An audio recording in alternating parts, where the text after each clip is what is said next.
The Galactic Hegemony had watched Earth for 300 years. They had seen humans discover fire. They had seen them build cities. They had seen them reach their moon and send small machines to nearby planets. And through all of it, the elder races had done nothing but watch and wait to the ancient civilizations that ruled the galaxy. Humans were like insects. Interesting to study, perhaps, but never a threat. Never equals. The idea of treating humans as partners was laughable to them. High Arbiter Velkith stood on the observation deck of his command station, looking at the blue dot on his screen. Earth, such a small world, such a young species. He had lived for 9,000 years, and in all that time, he had never seen a species so confident in its own importance while being so utterly weak. The conclave of elder races had finally made their decision. After decades of debate, they had voted. The humans were growing too fast. They were asking too many questions. They were sending signals into space, looking for contact. It was time to show them their place. Velkith smiled. He had argued for this moment for centuries. Now it was finally here. The solution was simple. They would send the Titanic ships. The Titanic ships were the oldest weapons in the galaxy. Each one was the size of a continent. Each one carried enough firepower to crack a planet in half. They had been built 1,000,000 years ago, and in all that time, they had never failed. When the Titanic ships appeared above a world, that world surrendered. There was no other choice. 3 ships were being sent to Earth. It was more than enough. Most species gave up when they saw just one. News of the deployment spread across the galaxy within hours. On 10,000 worlds, alien races heard the announcement. The Kefvari, with their long necks and cold eyes, discussed the matter over their evening meals. The humans would provide interesting study material, they said. Their death rituals would be worth recording. The hive clusters of Nexus Prime buzzed with excitement. The insectoid beings had always found humans disgusting, too soft, too individual, too emotional. They would enjoy watching Earth fall. The crystalline collective, beings of living stone and perfect logic, ran their calculations. They determined that humanity had 47 hours of existence remaining once the Titanic ships arrived. The number was precise. The collective was never wrong. Across the galaxy, bets were placed. Merchants wagered on how quickly humans would surrender. Would it be minutes? Hours? Surely not more than a day. Some aliens even started selling memorial items, authentic Earth artifacts, that would become valuable once the species was gone. The hegemony's broadcast networks prepared their cameras. They would show the conquest live. It would be entertainment for billions. On the day of arrival, the 3 Titanic ships emerged from fold space above Earth. They blotted out the sun over entire continents. Their shadows fell across cities where millions of humans looked up in terror. The ships were so large that they seemed like new moons, dark and terrible against the sky. High Arbiter Velkith broadcast his message from the lead ship. His voice reached every communication device on the planet. "People of Earth," he said, his tone bored and dismissive, "you have been judged by the Galactic Hegemony. Your species has been found unworthy of independence. You will surrender unconditionally within 1 planetary rotation. Your leaders will present themselves for processing. Your weapons will be destroyed. Your people will serve the hegemony as laborers. This is not a negotiation. This is your only warning. Refuse, and your cities will burn." He ended the transmission and turned to his officers. "Wake me when they surrender," he said. "I expect it will be soon." On Earth, chaos erupted. Governments held emergency meetings. Military forces mobilized, but had no idea what to do. Their weapons were toys compared to what hung above them. Panic spread through the streets. People cried and held their families. Religious leaders called for prayer. Some people simply sat and stared at the sky, waiting for the end dot.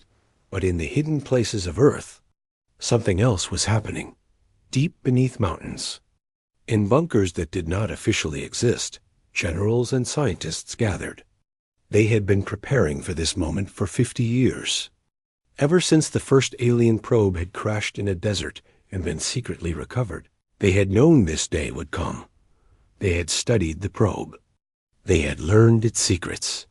And they had built terrible things, that they hoped they would never have to use. President Chun of the United Nations Emergency Council looked at the faces around her. American generals sat next to Russian commanders. Chinese scientists worked alongside European engineers. Old enemies had become allies in an instant. The threat above them had done what centuries of diplomacy could not.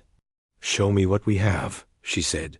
General Morrison, a tired man with gray hair and steady hands, pulled up the files. "Project Doorway," he said. "It was theoretical until 10 years ago. Now it's ready. But, Madam President, I need you to understand what this means. If we do this, there's no going back. We don't fully understand what we're dealing with." "Will it work?" she asked. "Our scientists believe so. Dr. Yuki can explain." Dr. Yuki Tanaka stepped forward. She was small and young, but her eyes held a weight that made her seem ancient. She had spent her entire adult life working on this project. She had sacrificed everything for it. "The universe is not alone," she said simply. "There are other dimensions pressed against our reality. Old places. Places where things live, things that existed before the stars were born. We have found a way to open a door to one of these places. The beings on the other side are ... hungry, but they can be guided. They can be aimed." President Shun was silent for a long moment. "And the cost?" Dr. Yuki looked away. "We don't know. Not fully. But it will be high." Outside, the shadow of the Titanic ships grew darker. The deadline was approaching. Billions of humans waited to see if their leaders would surrender. President Shun made her decision. "Open the door," she said. Deep beneath the earth, ancient machines began to hum. Power flowed through circuits that had waited years for this moment. Scientists watched their screens with a mixture of hope and terror. Above them, the Titanic ships waited, confident in their power. They had no idea what was coming. The galaxy had laughed at humanity. They had called them insects. They had sent their greatest weapons to crush them. They would not be laughing for long. The deadline passed. Earth did not surrender. High, Arbiter Velkith woke from his rest to find his officers standing nervously outside his chambers. Their faces told him something was wrong before they spoke a word. "Report," he commanded. "The humans have not responded to our ultimatum," his second officer said. "They have gone silent. All of them. Every government, every military channel. Nothing." Velkith felt a small spark of annoyance. This was unusual. Most species begged for mercy as the deadline approached. They sent desperate messages, offered treasures, promised anything to survive. But the humans had simply stopped talking. "No matter," he said. "Begin the demonstration. Target their coastal cities. Show them we are serious." The weapons officers obeyed. The Titanic ship's main cannons powered up. These weapons had destroyed 1,000 worlds. They could turn oceans to steam and mountains to dust. A single shot would kill millions and leave no doubt of what would happen if the humans continued to resist. Across the galaxy, billions watched through broadcast drones. The Kethvari philosophers prepared their recording devices. The hive clusters buzzed with anticipation. The crystalline collective counted down the seconds until human extinction would begin. "Fire!" Velkith ordered. The weapons fired, and nothing happened. The energy beams left. The cannons and simply stopped. They hung in space for a moment, bright and terrible, and then they faded away like morning mist. They never reached the planet. They never touched anything. Velketh stared at the screen. In 9,000 years, he had never seen anything like this. "Fire again," he said, his voice tight. They fired again. The same thing happened. The weapons worked perfectly. Sensors confirmed that enormous amounts of energy were being released. But the energy went nowhere. It simply vanished. "What is happening?" Velketh demanded. "Explain this." His weapon masters had no explanation. They ran diagnostic after diagnostic. Everything was functioning correctly. The weapons were working. The energy was real. But something was eating it before it could reach its target. On the broadcast networks, confusion spread. The alien viewers had expected to see cities burn. Instead, they saw the mighty Titanic ships firing uselessly into the void. Comments flooded the feeds. "Technical difficulties," some said. "The weapons need recalibration." "The humans must have some kind of shield," others suggested. "Interesting. They are more advanced than we thought." But the laughter continued. Even with this strange development, no one believed the humans could win. The Titanic ships had many weapons. Surely one of them would work. Velketh ordered his ships to try everything. Missiles were launched. They vanished before reaching the atmosphere. Energy beams of every frequency were attempted, all absorbed by nothing. Even kinetic weapons, simple metal rods accelerated to tremendous speeds, disappeared as if they had never existed. For the first time in his long life, Velketh felt something cold in his chest. It was not quite fear. Not yet. But it was close. On Earth, people watched the sky with growing wonder. The great ships above them were clearly trying to attack. They could see the flashes of light, the launches of projectiles. But nothing came down. The attacks simply stopped, as if an invisible hand was catching them. In the bunker beneath the mountain, Dr. Yuki Tanaka monitored her instruments with shaking hands. The door was open now. Just a crack, but open. And something on the other side was paying attention. "It's working," she whispered. "They're listening." President Shun stood beside her. "What are they? These things on the other side?" Dr. Yuki was quiet for a long moment. "We don't have words for them. They existed before our universe was born. They are hungry. Always hungry. But they don't eat matter or energy. They eat something else. Something like meaning, purpose. They are drawn to things that have too much pride, too much arrogance." She pointed at the screen, showing the Titanic ships. "Those vessels are 1,000,000 years old. They have destroyed countless worlds. They are the proudest things in this galaxy. And the beings beyond the door can smell that pride like blood in the water." General Morrison looked uncomfortable. "Can we control them? These beings?" "Not control," Dr. Yuki said. "Guide. We opened the door, so they listen to us. For now, but we must be careful. Very careful." Above Earth, the hours passed. The Titanic ships tried weapon after weapon. Nothing worked. The alien crews began to whisper among themselves. Some spoke of ancient legends, stories of weapons that had failed before. Stories that had been dismissed as myths. High Arbiter Velketh refused to show his fear. He stood on his command deck and demanded solutions. His officers had none to give.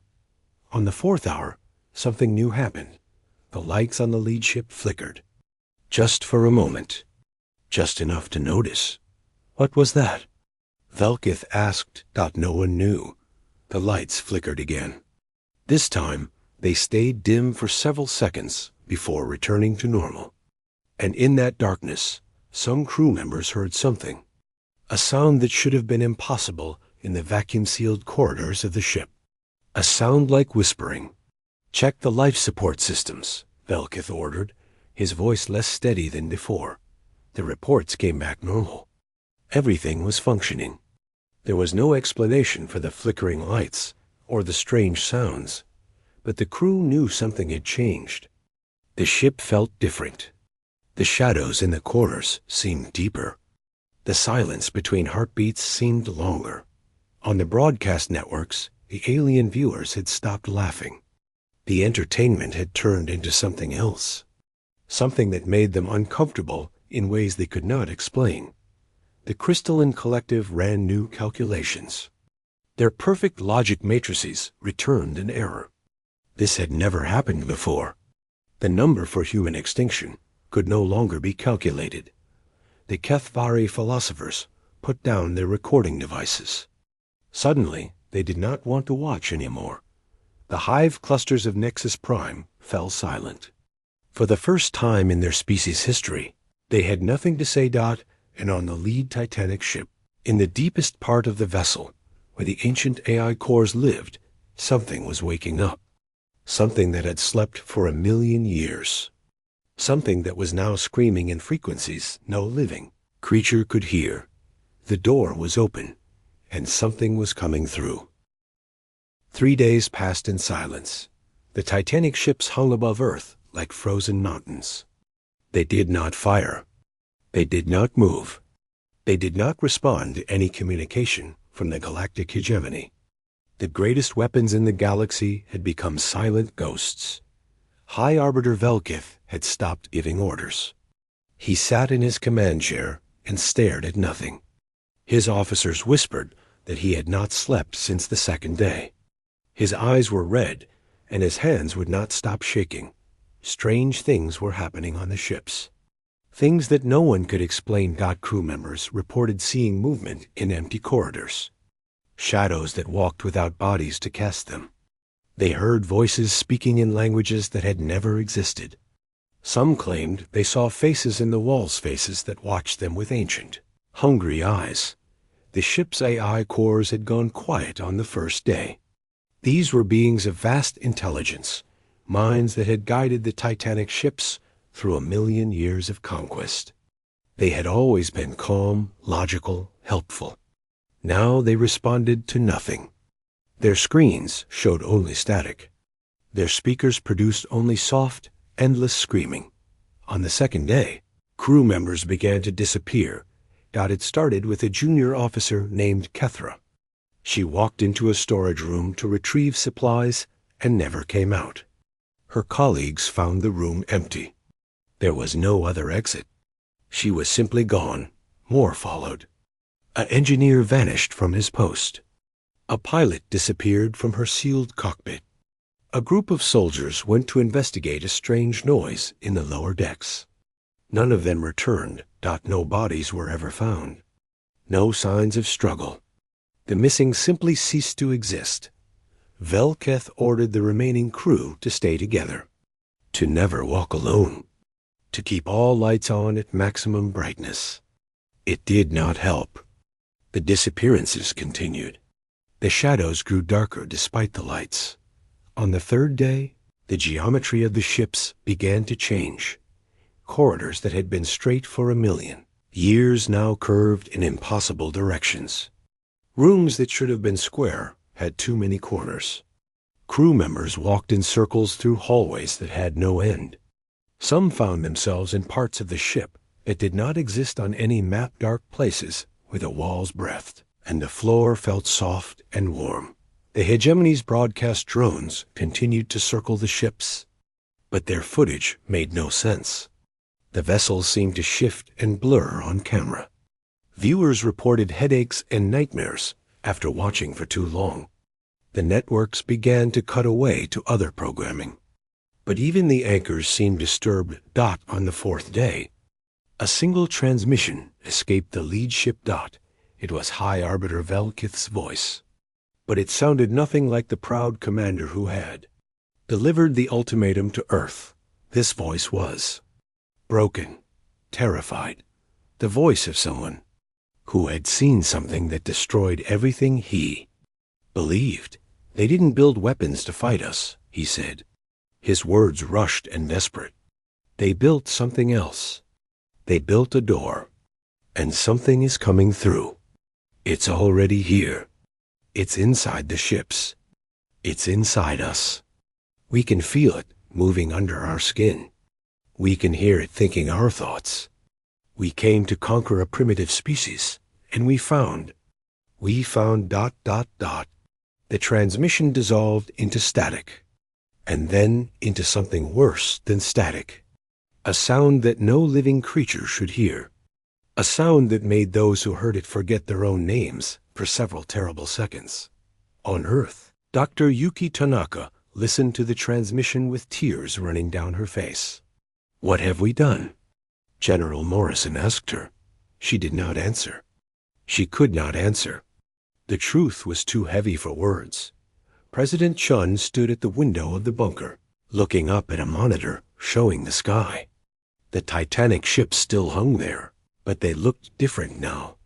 Wrong. Their shapes seemed to twist at the edges, as if reality itself could not quite hold on to them. "Can we stop this?" she asked. "Can we close the door?" Dr. Yuki finally spoke. Her voice was hollow. "No, the door is open. What we invited in is here now. It will do what it came to do. We can only guide it, point it in the right direction. And if we point it at the ships, then the ships will be destroyed, and everyone on them." President Chun closed her eyes. She thought of the thousands of alien crew members aboard those vessels. They were invaders, yes. They had come to enslave or kill her people. But they were also living beings with families and hopes and fears. Could she condemn them all to whatever horror now stalked those corridors? The answer came easier than she expected. She thought of her own children, hiding in a shelter somewhere. She thought of the billions of humans who had looked up at those ships and felt helpless. She thought of all the species across the galaxy who had laughed at the idea of human resistance. "Do it," she said. "Let them feed." Dr. Yuki nodded slowly. She turned to her console and began to type. The machines beneath the mountain hummed louder. The crack in reality widened just a little more dot above Earth. The Titanic ships began to scream dot. It was not a sound produced by any mechanical system. It was the sound of metal and crystal and ancient circuitry crying out in agony as something beyond comprehension began to tear it apart from the inside. The broadcast drones captured everything. Across the galaxy, billions watched in frozen horror as the mightiest weapons ever built twisted and writhed like living things in pain. The galactic hegemony finally understood. This was not a conquest. This was not even a war god. This was a feeding, and humanity had set the table. The screaming lasted for 6 hours. Every broadcast network in the galaxy carried the sound. There was no escaping it. The signal somehow found its way into every speaker, every screen, every communication device. Billions of beings across 10,000 worlds heard the Titanic ships die. And then the screaming stopped. And something worse began. The ships started to change, their metal hulls, which had survived impacts with asteroids and the heat of dying suns, began to fold. Not break or melt, fold. They twisted into shapes that made no sense, angles that could not exist in normal space. The great vessels that had been symbols of galactic power became something else entirely. They became wounds. Where the ships had been. There were now 3 tiers in reality itself. They hung above Earth like holes in a piece of cloth, and through them, something dark and vast could be glimpsed. Not seen properly, the mind refused to truly see it, but glimpsed. A darkness that was somehow alive. A hunger that had waited since before the stars were born. And from these wounds, the beings emerged. The broadcast drones tried to capture them on camera. The images made no sense. They were shapes without fixed form. They were colors that had no names. They moved in ways that broke the laws of physics. Looking at them for too long caused nosebleeds and temporary blindness. The crystalline collective, beings of perfect logic and calculation, tried to analyze the creatures. Their logic matrices shattered like glass. 1,000-year-old minds cracked and went silent.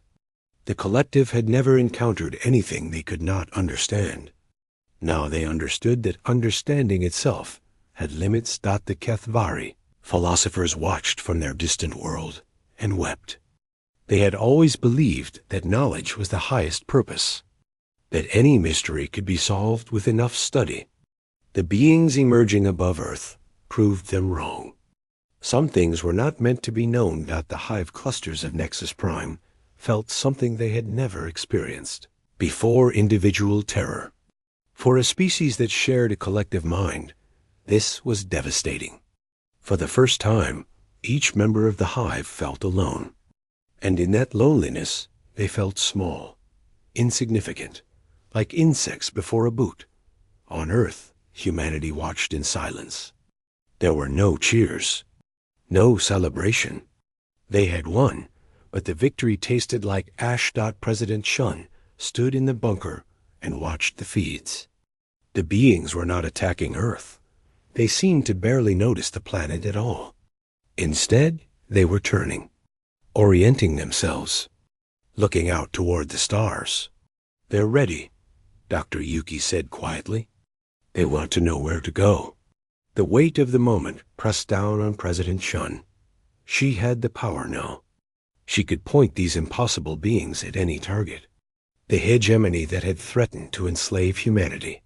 The elder races that had laughed at their fear. All of them could be erased with a thought. It was exactly what humanity had wanted. Revenge, justice, safety. So why did it feel so wrong? "If we do this," she said slowly, "we become what they were. Conquerors, destroyers. We prove them right about us." Dr. Yuki shook her head. "If we do nothing, they send more ships. They send armies. They destroy us anyway. At least this way, we survive." General Morrison stepped forward. "Madam President, I've spent my whole life preparing for wars I hoped would never come. I've made plans to kill millions to save billions. This is no different. It's ugly. It's terrible. But it's necessary." President Shun looked at the faces around her. Russian commanders who had once aimed nuclear weapons at America. Chinese generals who had planned for wars against the West. European leaders who had built careers on old rivalries. All of them nodded. All of them had made the same calculation. Survival came first.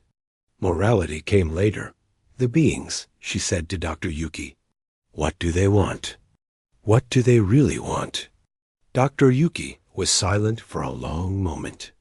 "They want to clean. That's the closest word I can find. The universe is old, and things have grown wrong in it. Arrogant things. Cruel things. Species that believe they have the right to crush others. The beings see this as dirt, corruption. They want to wipe it away. And if we don't guide them, if we just let them loose, then they clean everything. They don't understand the difference between a conqueror and a victim. They only see pride. They only taste cruelty. Without guidance, they would eventually come for us too. For everyone." President Shun understood now. This was not a weapon they had found. It was a force of nature. A cosmic storm that could be directed, but never controlled. If they aimed it at the hegemony would fall. But the storm would not stop there. It would need more. It would always need more. "We guide them," she decided. "We point them at the elder races, the ones who laughed, the ones who threatened us. And then we become their keepers." Dr. Yuki finished. "We spend the rest of our existence making sure they stay fed, making sure they don't turn on us, making sure the galaxy never forgets what happens when they threaten Earth." It was a terrible bargain. Humanity would survive, but they would become jailers of cosmic horrors. They would be feared instead of loved, respected through terror rather than admiration, but they would live. President Chun gave the order. Dr. Yuki entered the coordinates. The machines beneath the mountain hummed with new purpose. Above Earth, the beings from beyond the door turned toward the stars. They sensed their targets now. 10,000 worlds where proud species had laughed at humanity's suffering. 1,000,000 years of accumulated arrogance waiting to be cleaned away. They began to move. The galaxy had sent its Titanic ships to crush a young species. Now that species had sent something back, and unlike the Titanic ships, these beings would not fail. The hegemony died in 13 days. It did not fall in glorious battle. There were no heroic last stands, no brave fleets fighting against impossible odds. The elder races simply vanished, one by one, like candles being blown out in a dark room. The throne world of the Dominion was first. One moment it was there, a planet of ancient palaces and towering monuments to conquest. The next moment, it was gone. Not destroyed, not burned, just ... absent. Where the world had been, there was now only empty space. A void that seemed darker than normal space. A hole in the universe that light refused to enter. High Arbiter Velkith and his crew were long dead by then, consumed by the beings they had unknowingly delivered to Earth. But even if he had lived, even if he had watched his home world disappear, he would not have been surprised. He had seen what was coming. He had felt it in his bones during those final hours on the Titanic ship. He had understood, at the end, that the hegemony's time was over. The Kethvari philosophers were next. They gathered in their great libraries, surrounded by 1,000,000 years of accumulated wisdom, and they waited. Some tried to record their final thoughts. Others simply sat in silence, accepting what could not be changed. When the beings came, the Kethvari world folded into itself like a crumpled piece of paper. Their libraries, their knowledge, their entire civilization, all of it was simply gone. The hive clusters of Nexus Prime tried to fight. They were a warrior species, born for battle, and they would not go quietly. They assembled their fleets. They activated their most powerful weapons. They faced the beings from beyond the door with all the courage their species possessed. The battle lasted less than a second. The hive cluster's collective consciousness, a mind that spanned billions of individuals, was snuffed out in an instant. The silence that followed was absolute. An entire species, gone between one heartbeat and the next. The crystalline collective did not fight. They knew, with whatever logic remained to them, that fighting was pointless. Instead, they broadcast their final message to the universe, a confession of their sins, an apology for their arrogance, a warning to any species that might come after them. No one answered. The collective vanished before the last word of their message finished transmitting. World after world fell. Species after species was erased. The beings from beyond the door moved through the galaxy like a wave of absence, leaving only darkness behind them. They did not slow down. They did not tire. They simply continued, feeding on the pride and cruelty that had accumulated over millions of years. On Earth, humanity watched in silence. There were no celebrations, no parades. The people who had looked up at the Titanic ships in terror now looked at empty space where great civilizations had once existed. They had won. They had survived. But the victory felt hollow. President Shun did not sleep during those 13 days. She sat in the bunker and watched the reports come in. This world gone. That world vanished. A species of artists erased. A civilization of builders wiped away. Each report was another weight on her soul. She had given the order. She had pointed the beings at the hegemony. Every death, every vanishing, was her responsibility. Dr. Yuki stood beside her on the 13th day when the last elder race disappeared. "It's over," the scientist said quietly. "They're returning." President Shun watched the screens. The beings were coming back to Earth, back to the three wounds in reality that hung above the planet like permanent scars. They moved slowly now, satisfied, full. But she knew they would not stay full forever. What happens now? She asked. They wait, Dr. Yuki answered. They sleep in their way. The wounds stay open. If anyone threatens Earth again, they will wake. If we call them, they will come. And if they get hungry on their own? Dr. Yuki did not answer. She did not need to. A week later, President Shun addressed the surviving civilizations of the galaxy. There were many of them younger races, smaller species, peoples who had never joined the hegemony's cruelty. They had watched the elder races fall, and now they waited to learn their own fate. We did not want this, President Chun said, her voice carrying across light years. We wanted to be left alone. We wanted to join the galactic community as equals. We sent messages of peace. We offered friendship. And in return, the hegemony sent their Titanic ships. They laughed at our fear. They planned to enslave or destroy us. She paused. On 10,000 worlds, beings of every shape and kind listened. We found another way. A terrible way. We opened a door to something that should have stayed closed, and we used it to survive. The elder races are gone now. Their arrogance has been cleaned from the universe. And the door remains open. She let those words sink in. We offer you peace. True peace. Humanity does not wish to rule. We do not want to conquer or enslave. We want trade, partnership, cooperation. We want the future that was denied to us. Her voice hardened. But understand this. The doors will remain open forever. What waits beyond them answers to us. We will never be laughed at again. We will never be threatened again. Any species that raises a hand against Earth will face what the hegemony faced. This is not a threat. It is simply the truth. She ended the transmission dot in the years that followed. The galaxy changed. New alliances formed. New civilizations rose. Humanity took its place among the stars, not as conquerors, but as the keepers of the door. They were respected. They were feared. They were left alone. Some species hated them. They whispered that humans were monsters, destroyers worse than the hegemony had ever been. They called Earth a cursed place and refused to go near it. Others understood.